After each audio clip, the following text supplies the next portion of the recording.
สวัสดีครับเพื่อนๆพี่ๆน้องๆทุกคนนะครับผมมื้อนี้นะครับมาหาพาเลาะก็สิได้พาเพื่อนๆพี่ๆน้องๆนะครับไปเที่ยวดูเที่ยวชมนะครับวัดแห่งหนึ่งที่อยู่เลาะเลียบตีนเขาภูลังกาที่มีความสวยสดและงดงามที่เอามาให้เบิ่งนี่ก็อยู่ด้านนอกเนาะวัดที่เฮาสิไปนี่ก็คือวัดป่าภูพญาหลังจากที่อ่า ข้อยได้เอารูปวิวทิวทัศน์และก็ความสวยสดและงดงามของวัด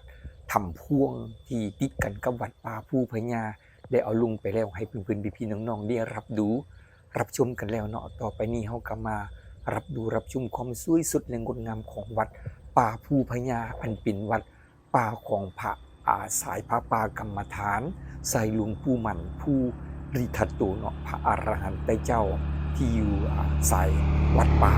นั่นเองเขามาพากันไปเฮาขี่รถมาเฮาก็สิมาเจอป้ายเพิ่นสิเขียนไว้ว่าวัดถ้ำพวงแล้วก็วัดป่าภูพญาเพราะว่า2วัดนี้ติดกันเฮาก็สิขี่เข้าไปขี่รถมอเตอร์ไซค์เข้าไปหรือขี่รถใหญ่เข้าไปเฮาก็สิพ้อบรรณศาลาหลังคาสีน้ำเงินแล้วก็สิเจอบริเวณในเขตวัดที่เลาะเลียบตีนเขาภูลังกา ถ้าเข้ามาในเขตบริเวณวัดป่าภูพญาจังซี่เฮาก็สิเห็นสระบัวที่ครูบาอาจารย์เพิ่นได้เฮ็ดเอาไว้เนาะแล้วก็ได้เลี้ยงปลาให้ศรัทธาจากญาติโยมที่มาจากทางไกลส่วนมากก็สิมาแต่ทางกรุงเทพเนาะมาเฮ็ดกฐินผ้าป่าเพิ่นก็สิมาพักแล้วก็สิมาอยู่ที่วัดแห่งนี้ถวายกะปิจังหันเช้าแก่ครูบาอาจารย์เนาะแต่ส่วนมาก ครูบาอาจารย์อยู่วัดป่าภูพญาแห่งนี้เพิ่นบ่ได้บิณฑบาตเพราะว่ามันห่างไกลจากหมู่บ้านเพิ่นก็เลยบ่บิณฑบาตห่างไกลอีหลีพ่อแม่พี่น้องแต่ว่าสถานที่นั้นมันเหมาะแก่การบำเพ็ญเพียรสมณะทำหาทางหลุดพ้นเนาะก็คือลีบเลาะตีนเขาภูลังกาแห่งนี้ก็สิมีความสงบสงัดและก็มีความวิเวกวังเวงในตอนกลางคืนก็เหมาะที่ผู้จะบำเพ็ญเพียรภาวนา เดินจงกรมนั่งสมาธิเนาะก็สิเหมาะและตอนกลางคืนครูบาอาจารย์เพิ่นก็สิเอาเทียนแหละมาตั้งเทียนใหญ่เพราะในพรรษานั้นสิมีญาติโยมเอาเทียนใหญ่มาถวายเนาะเพิ่นก็สิเอาเทียนไปตั้งทั้งสองหัวทางเดินจงกรมและเพิ่นก็สิเดินจงกรมสะสมบุญบารมีแล้วก็มาแผ่เมตตาให้ญาติโยมนั่นเองที่เอากับข้าวเนาะมาถวายไปกะปิจังหันตอนเช้ามีผลหมากรากไม้ มีเทียนในพรรษาอันนี้ก็คือจากการอานิสงส์ที่ญาติโยมได้เอามาถวายให้ครูบาอาจารย์ผู้เพิ่นมีศีลมีธรรมผู้เพิ่นบำเพ็ญเพียรสมณธรรมได้เพิ่นก็สิแผ่เมตตาให้ญาติโยมก็สิได้บุญกุศลจากจุดนี้หรือว่าสิส่งเสบียงอาหารให้ผู้ที่ล่วงลับดับธาตุทำลายขันธ์จากโลกนี้ไปแล้วก็สิได้จากอานิสงส์ของการถวายเทียนและก็ถวายกัปปิจังหันที่ครูบาอาจารย์ ได้กระทำเดินจงกรมบำเพ็ญเพียรภาวนาแถมเขายังได้รู้ขอวัดปฏิบัติกิจของสงฆ์ของพระป่าสายพระกรรมฐานสายหลวงปู่หมั่นผู้ลิทัตโตและก็ได้สูดดมกลิ่นไอความเป็นป่าหรืออยู่ในป่าเลาะเลียบตีนเขาภูลังกาตื่นเช้ามาเฮาก็สิได้สูดดมอากาศที่บริสุทธิ์คือความเป็นป่าที่อยู่เลาะเลียบตีนเขาภูลังกาสิมีเสียงนก เสียงกระรอกกระแตเสียงบางคางสนีเนาะที่อยู่ในบริเวณนี้อันนี้ก็เป็นสระที่ครูบาอาจารย์เพิ่นเลี้ยงปลาเอาไว้ตื่นเช้ามาญาติโยมสิมาให้อาหารปลาอยู่หม้องนี้ก็ได้และก็สิเห็นรูปวิวทิวทัศน์ยอดเขาภูลังกาที่มีความสวยสดและงดงามทั้งสองวัดนี้ติดกันอันที่เป็นกุฏิเป็นอันหลังเท่าเฮานี่ก็คือญาติโยมมาสร้างเอาไว้เพื่อมาพักผ่อนและก็มา นั่งสมาธิเนาะบางคนก็มาบวชเป็นพราหมณีชีประขาวเพื่อมาปฏิบัติพัดสีครูบาอาจารย์ที่อยู่ในวัดป่าภูพญาแห่งนี้เพราะครูบาอาจารย์เพิ่นบ่ได้บิณฑบาตนั่นเองเดี๋ยวข้อยสิพาเพื่อนๆพี่ๆน้องๆนะทุกๆคนเข้าไปดูเข้าไปชมเข้าไปกราบไหว้ภายในบรรณศาลาหอฉันภัตตาหารเช้าของวัดป่าภูพญาแห่งนี้ ว่าสิมีความสวยงามแบบใดและก็สิมีความเรียบง่ายแบบใดเฮาก็พากันมาเข้าไปเบิ่งเนาะภายในณศาลาอันนี้ก็คือบรรณศาลาหอฉันภัตตาหารเช้าของวัดป่าภูพญาเนาะแล้วก็สิเป็นโต๊ะหมู่บูชาที่มีความสวยสดและงดงามก็คือพระพุทธชินราชเป็นหลักนั่นเองแล้วก็มีองค์พระแก้วมรกตรอบๆในบรรณศาลาแห่งนี้ก็สิมีภาพจิตรกรรมเนาะภาพจิตรกรรมที่เพิ่นได้เอาใส่ในกรอบรูปแต่ว่ามีภาพตั้งแต่ประสูติตรัสรู้และปรินิพพานจนไปถึงหลายๆรูปภาพเกี่ยวกับพุทธประวัติขององค์สมเด็จพระอรหันตสัมมาสัมพุทธเจ้าเนาะนี่คือความสวยงามแล้วก็มีพระแก้วมรกตอยู่ด้วยอันนี้ก็คือภายในบรรณศาลาเด้อความสะอาดสะอ้านบ่ต้องเว้าถึงนะครับพ่อแม่พี่น้องไปแถวในบริเวณนี้เพราะว่าครูบาอาจารย์พระวัดป่าสายพระกรรมฐานนี่เพิ่นสิมีกิจวัตรประจำวันก็คือกิจของสงฆ์ที่เพิ่นจะต้องประพฤติปฏิบัติธรรมก็คือทำความสะอาดเป็นหลักและก็เหมาะในการที่เฮาสิมานั่งสมาธิเนาะแล้วก็มาฟังเทศน์ฟังธรรมจากครูบาอาจารย์ที่เพิ่นสิมาสั่งสอนยิ่งในช่วงในวันเข้าพรรษาเนาะครูบาอาจารย์เพิ่นก็สิมาสวดมนต์ไหว้พระแล้วก็สิพาออกตนญาติโยมที่มาจากกรุงเทพเนาะก็สิมาสวดมนต์ไหว้พระแต่ครูบาอาจารย์เวลาถึง20:00 3:00จังซี่เนาะเพิ่นจังสิเข้าไปเดินจงกรมนั่งสมาธิทำกิจวัตรของเพิ่นให้แล้วเสร็จนั่นเองแล้วก็อยู่บริเวณนี้เพิ่นก็อยู่ห่างไกลจากกุฏิก็หลายที่อยู่ครูบาอาจารย์บ่ได้อยู่ใกล้ศาลาหอฉันเด้อพ่อแม่พี่น้องมันมีกุฏิอยู่ในป่าอีกอยู่ลึกเพราะว่ามื้อที่ข้อยมาถ่ายนี่เนาะข้อยก็ได้พบพ่อครูบาอาจารย์เพิ่นก็ไปถามว่ามาอิหยังก็บอกว่ามาถ่ายคลิปวิดีโอเนาะเพิ่นก็อนุญาตอยู่พ่อแม่พี่น้องแล้วเพิ่นก็เลยสิเข้าไปเดินจงกรมพอดีอยู่ข้างในก่อนเพิ่นสิเข้าไปเดินจงกรมเพิ่นก็เลยเอาน้ำออกมาให้ข้อยก็ได้ซื้อ M100 ไปนำมื้อนั้นก็ได้เอา M100 นั่นแหละถวายให้เพิ่นแพ็กหนึ่งแล้วเพิ่นก็เอาวิทยุที่มีเสียงเทศน์ของครูบาอาจารย์ก็คือเสียงเทศน์ของหลวงปู่สุวรรณโนแล้วครูบาอาจารย์เพิ่นก็ให้ไปกราบพระแล้วก็กราบอธิษฐานของหลวงปู่สุวรรณโนนั่นเองแล้วข้อยก็ได้มากราบพระแก้วมรกตหรือพระพุทธมหามณีรัตนปฏิมากรที่เป็นโต๊ะหมู่บูชาอยู่นี่พ่อแม่พี่น้องแต่บ่ได้ถ่ายตอนเอากราบพระเด้อพ่อแม่พี่น้องก็ได้กราบพระแก้วอยู่ที่ตรงโต๊ะหมู่บูชานี่แล้วก็ได้กราบพระแก้วมรกตที่อยู่ด้านข้างของพระพุทธรูปองค์นี้เนาะตรงหม้องที่ครูบาอาจารย์เพิ่นฉันภัตตาหารเช้านั่นเองสิมีพระแก้วมรกตองค์ใหญ่องค์หนึ่งที่เพิ่นเอามาไว้ถ้ากราบไหว้นั่นเองนี่เองพ่อแม่พี่น้องก็คือพระพุทธมหามณีรัตนปฏิมากรจำลองที่ครูบาอาจารย์เพิ่นเอามาประดิษฐานไว้อยู่ตรงที่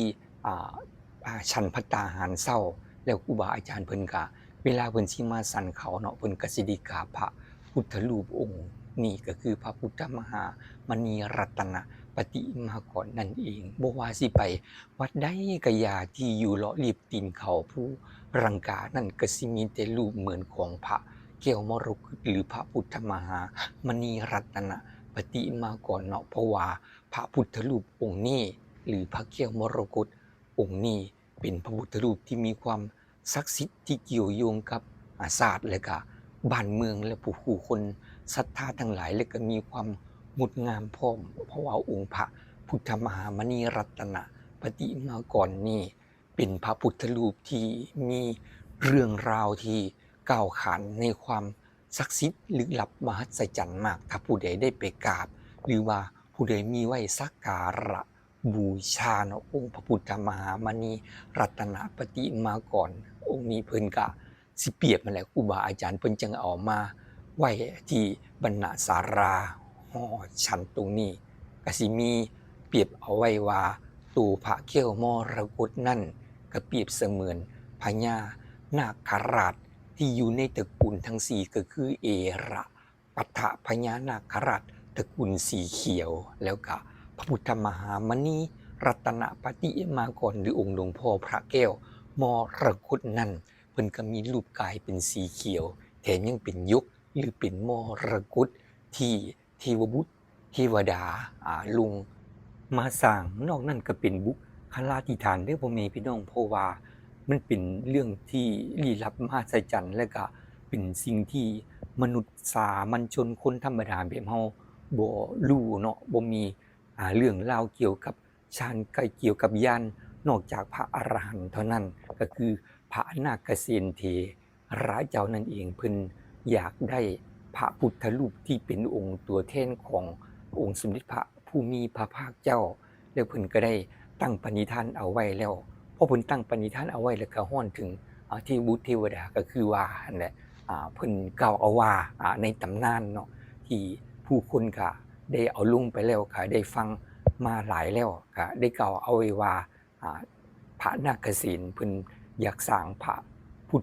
ธรูปเนาะประดิษฐานพระบรมสารีริกธาตุของพระผู้มีพระภาคเจ้าประจุเอาไว้ในองค์พระเพื่อสืบทอดบวรพระพุทธศาสนาต่อไปให้ถึง5,000พวัน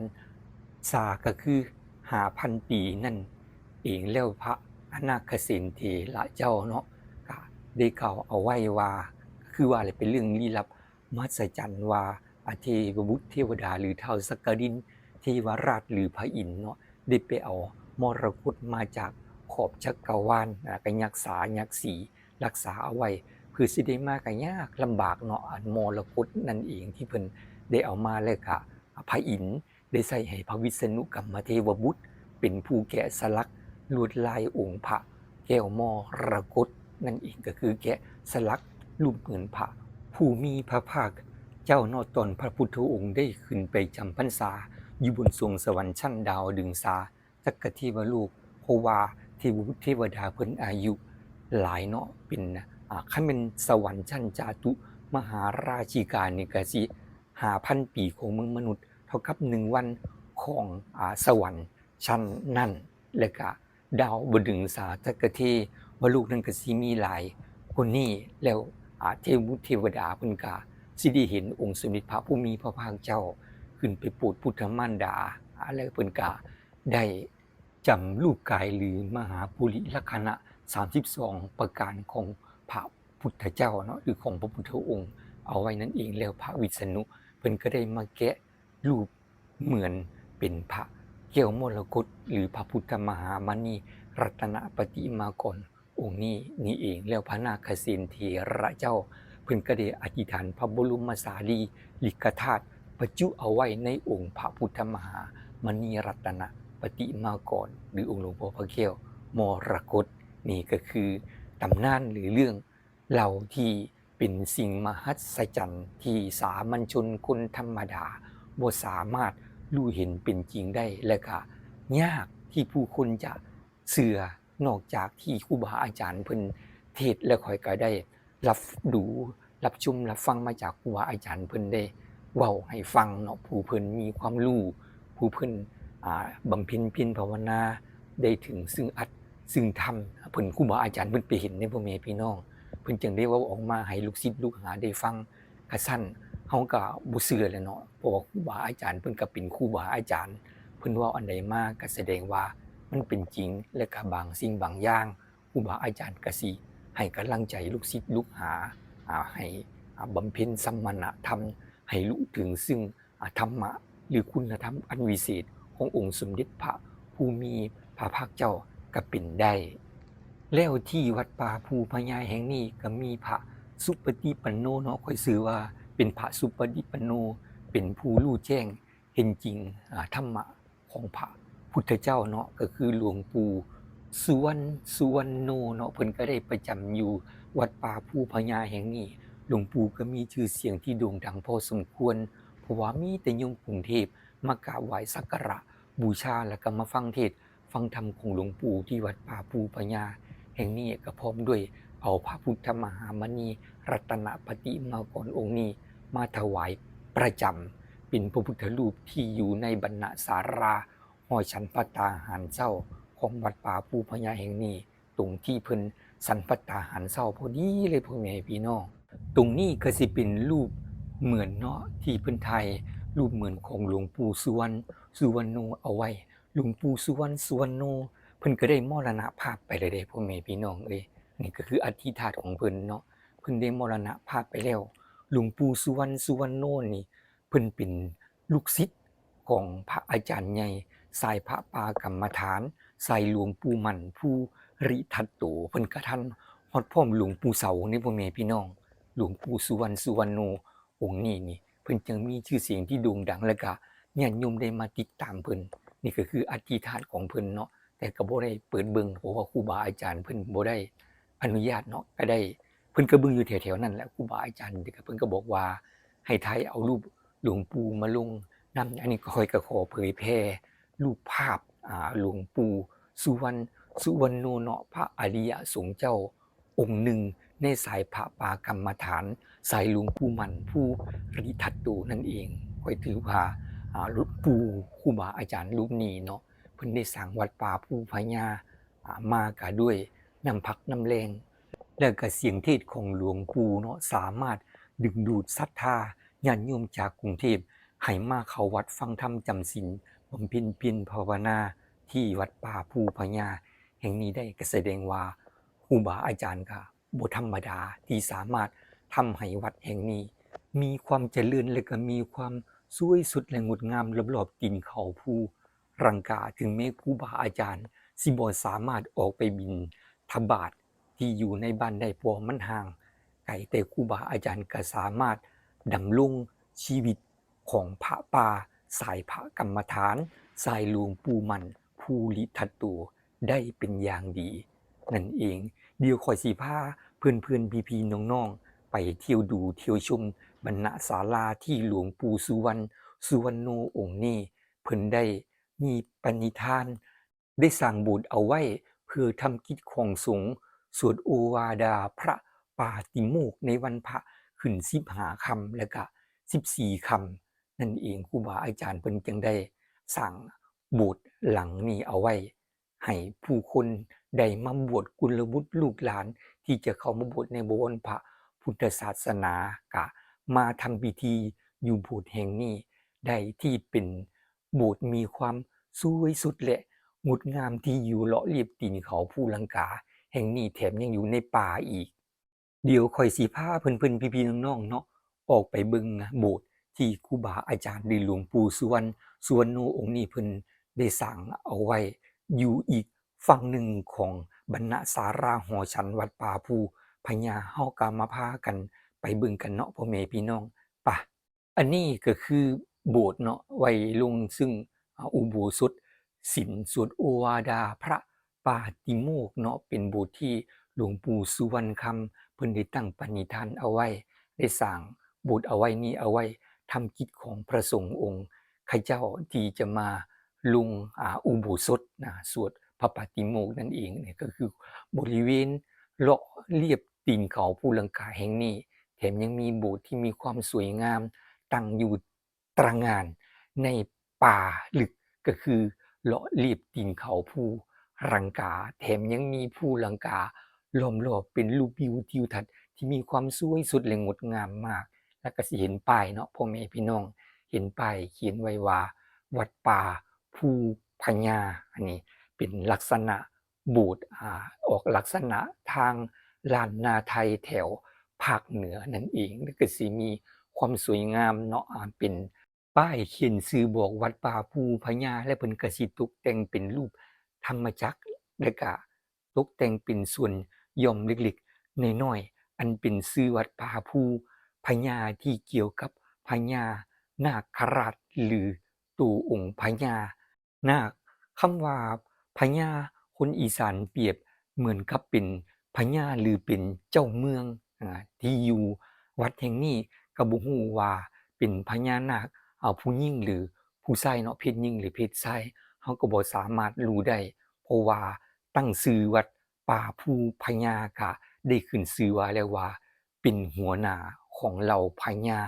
นาคราชแล้วครูบาอาจารย์เพิ่นก็ยังบอกเอาไว้อีกว่า จุดตรงนี้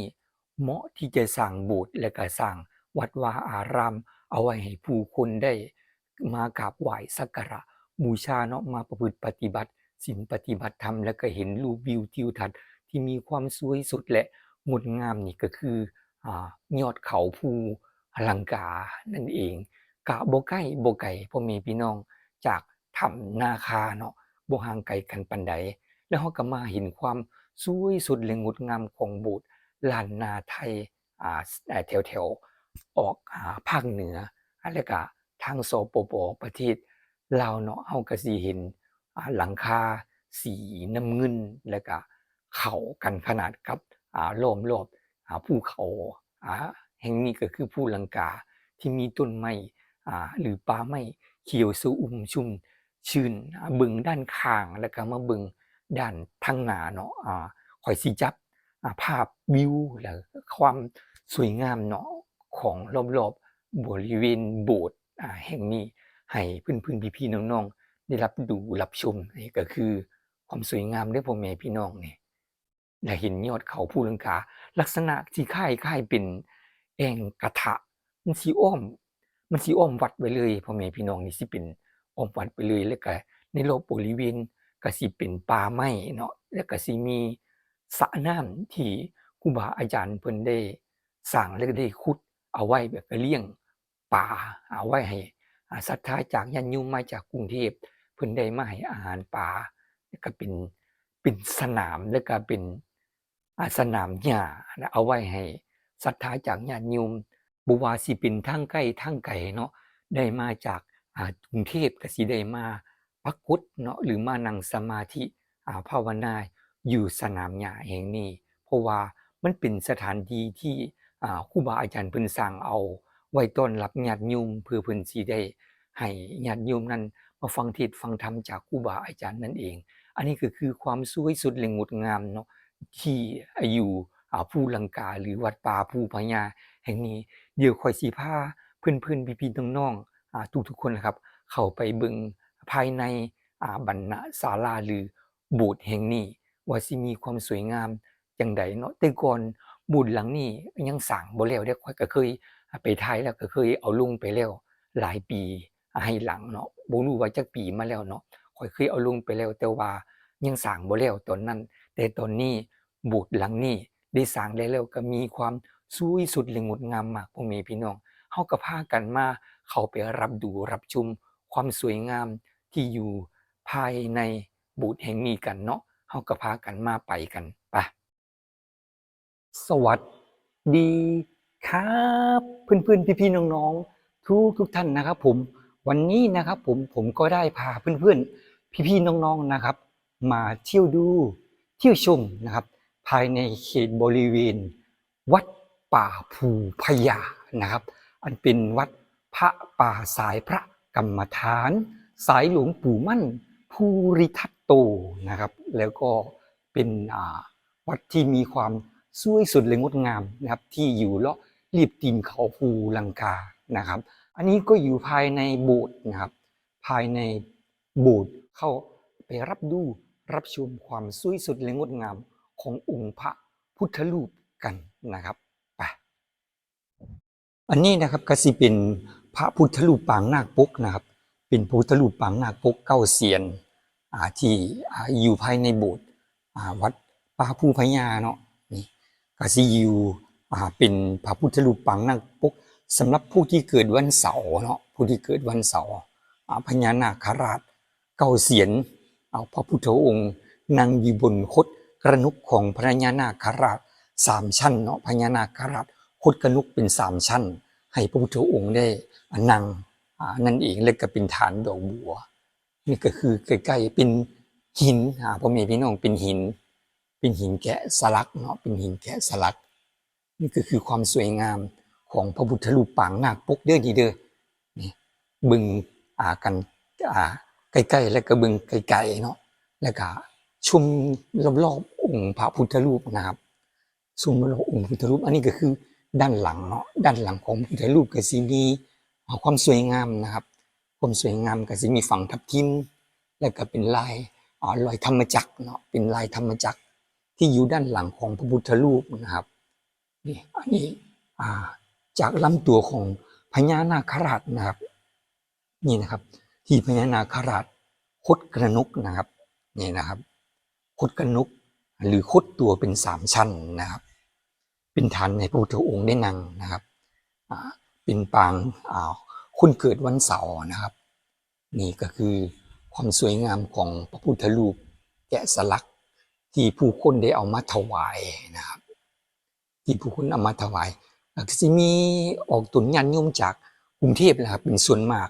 ที่เอาพระพุทธรูปมาถวายผู้ที่มีจิตใจเลื่อมใสศรัทธานะครับได้เอาพระพุทธรูปมาถวายนี่ก็คือความสวยงามของพระพุทธรูปปางนาคปก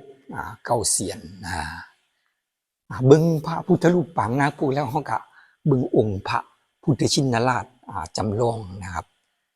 พระพุทธชินราชจำลององค์นี้นะครับพระพักตร์ของพระพุทธองค์นั่นนะครับก็สิเป็นพระพักตร์สีขาวนะครับเป็นพระพักตร์สีขาวแล้วก็ลายผ้าอังสะนะครับลายผ้าอังสะก็สิเป็นสีทองนะครับตามตัวพุทธองค์ก็สิเป็นสีทองนะครับฐานดอกบัวก็เป็นสีทองนะครับเดี๋ยวสิพาให้เพื่อนๆพี่ๆน้องๆนะครับเบิ่งกันใกล้ๆนะครับนี่ก็คือพระพักตร์ของพระพุทธองค์นะครับองค์พระพุทธชินราชจำลองนั่นเองนะครับคือความสวยงามนะครับได้เบิ่งแล้วก็เดี๋ยวสิให้ย่อให้เบิ่งนะครับให้เบิ่งเต็มองค์นี่นะครับนี่คือความสวยงามแล้วก็ด้านบนนั้นสิมีชัดนะครับเป็นชัดกลางกันนะครับบึงด้านหน้าแล้วก็บึงรอบๆพระพุทธรูปนะครับบึงรอบๆองค์พระพุทธรูปนะครับนี่คือความสวยงามนะครับของพระพุทธรูปพระพุทธชินราชจำลองนะครับอันนี้ก็คืออีกมุมหนึ่งนะครับเพื่อนๆพี่ๆครับอีกมุมหนึ่งของพระพุทธชินราชนะครับความสวยงามนะครับ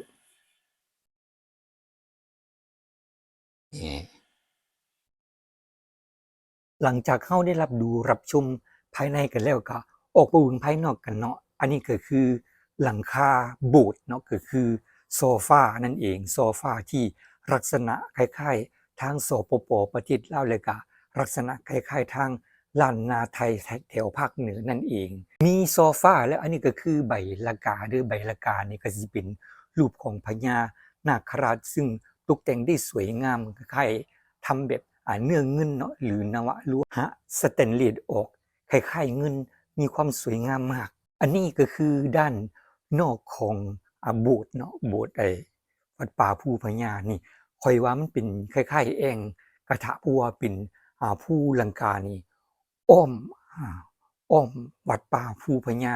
กับวัดถ้ำพวงเอาไว้อย่างสวยงามมากเลยพ่อแม่พี่น้องให้พ่อแม่พี่น้องใช้วิจารณญาณนะครับในการรับรู้รับชมนะครับความสวยสุดและงดงามนะครับจนไปฮอดหัวผู้หรือท้ายผู้นะครับแล้วก็สิเป็นทางโค้งไปอีกไปทุกท่านก็สิเป็นทางบ้านแพงพ่อแม่พี่น้องหัวผู้ลังกาทั้งนั้นก็สิเป็นทางบ้านแพงเนี่ยเขตจังหวัดนครพนมเนาะแล้วก็ด้านหลังท้ายปีก็เป็นทางเขตอำเภอบึงคงหลงจังหวัดบึงกาฬนี่ความสวยงามวัดอันนี้ก็อยู่ที่ตำบลโพมักแข้งอำเภอบึงคงหลงจังหวัดบึงกาฬเด้อพ่อแม่พี่น้องเด้อก็เชิญชวนพ่อแม่พี่น้องมาเที่ยวดูเที่ยวชมความสวยสุดและงดงามของวัดป่าภูพญาบัดนี้เฮาก็มาเบิ่งด้านหลังอันนี้ก็คือด้านหลังของโบสถ์วัดป่าภูพญาเนาะคือความสวยงามพ่อแม่พี่น้องนี่เป็นโบสถ์ล้านนาไทยสมัยโบราณเนาะของทางภาคเหนือและก็ทางสปป.ประเทศลาวสีออกในลักษณะติดกับพื้นดินเนาะแต่ว่าเป็นจั่วเป็นจั่วหลายสั้นบ่คือโบสถ์แถวๆทางภาคอีสานโบสถ์แถวภาคอีสานนั่นสิเป็นจั่วแบบยาวไปเรื่อยๆแล้วก็มีสั้นเดียวเนาะบ่มี2สั้นแบบนี้3สั้นแบบนี้อันนี้ก็สิเป็นทางหลังเนาะทางหลังเพิ่นก็สิปลูกต้นยูคาแล้วก็ปลูกไม้ต่างๆอยู่เอาล้อมรอบแล้วก็คล้ายๆทำเป็นสวนหย่อมนั่นเองพ่อแม่พี่น้องคือความสวยงามแดดก็ร้อนก็ข้อยก็สิเอารูป ภาพโบสถ์ไว้ซึ่งหลวงอุโบสถติดศีลสวดโอวาทพระปาติโมกข์เอาไว้ให้เพื่อนๆพี่ๆน้องๆได้รับรู้รับชมนะครับความสวยสดและงดงามของโบสถ์วัดป่าภูพญาแห่งนี้เนาะก็มาถึงคลิปวิดีโอวินาทีสุดท้ายนี่แล้วเด้อพ่อแม่พี่น้องสิได้อำลาพาจากกันแล้วจังใดก็ฝากให้พ่อแม่พี่น้องฝากกดไลค์กด Subscribe กดแชร์กดกระดิ่งกดติดตามเพื่อเป็นคลิปและกำลังต่อไปในคลิปทั้งหน้าสำหรับคลิปวิดีโอนี้ก็ขอกล่าวคำว่าสวัสดีครับ